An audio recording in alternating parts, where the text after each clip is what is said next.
Mais je l'affirme ici, au-delà des dispositifs, des mesures, la République sera intraitable, implacable, et elle sera aussi irréprochable pour les libertés et pour le droit.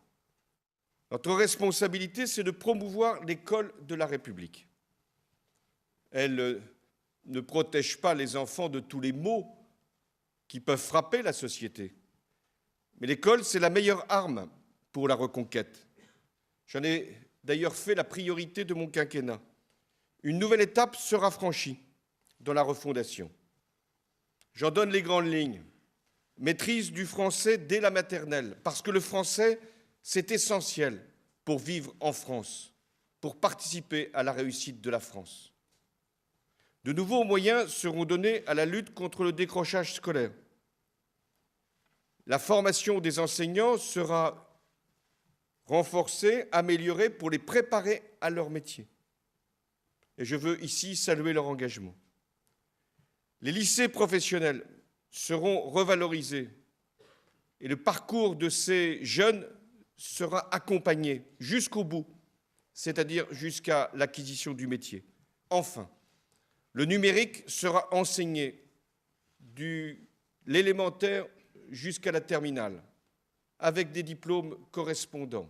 Ce que je propose aujourd'hui est un service civique universel, c'est-à-dire que toute personne, tout jeune, de moins de 25 ans, qui fera la demande, faire un service civique de 8 mois, et il y a de multiples actions engagées, et avec une grande agence qui sera renforcée, l'agence pour le service civique, tout jeune pourra faire un service civique dès le 1er juin à sa demande.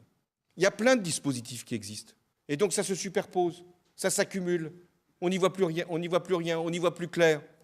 Donc tout sera regroupé dans une agence du développement économique, avec la Banque publique d'investissement, avec la Caisse des dépôts, qui mettront tous leurs moyens.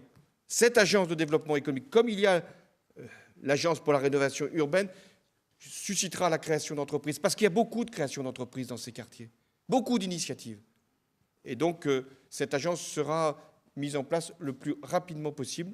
Les fonds existent, pas besoin d'en rajouter, il faut les déployer là où c'est nécessaire. Je suis très attaché à la zone euro, je l'ai montré depuis 2 ans et demi.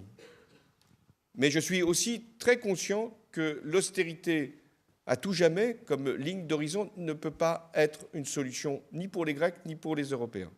À partir de là, nous devons, dans un contexte qui a déjà changé, qui est plus favorable à la croissance, trouver l'accord, et la France y jouera tout son rôle. On lui demande même de le faire. La France, elle ne peut pas régler tous les conflits du monde. On l'appelle partout. En Libye, où c'est le désordre le plus absolu, le chaos, on la sollicite.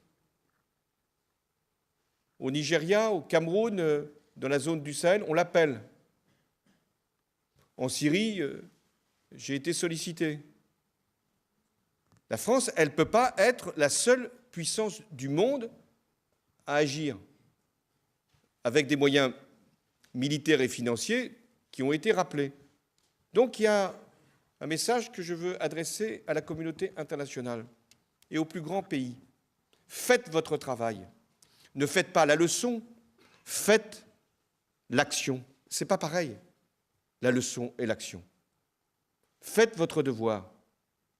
Parce que si, après 5 ans, un président de la République n'arrive pas à atteindre l'objectif qu'il s'est fixé pour être élu, eh bien, il ne peut pas être de nouveau candidat à la responsabilité suprême du pays.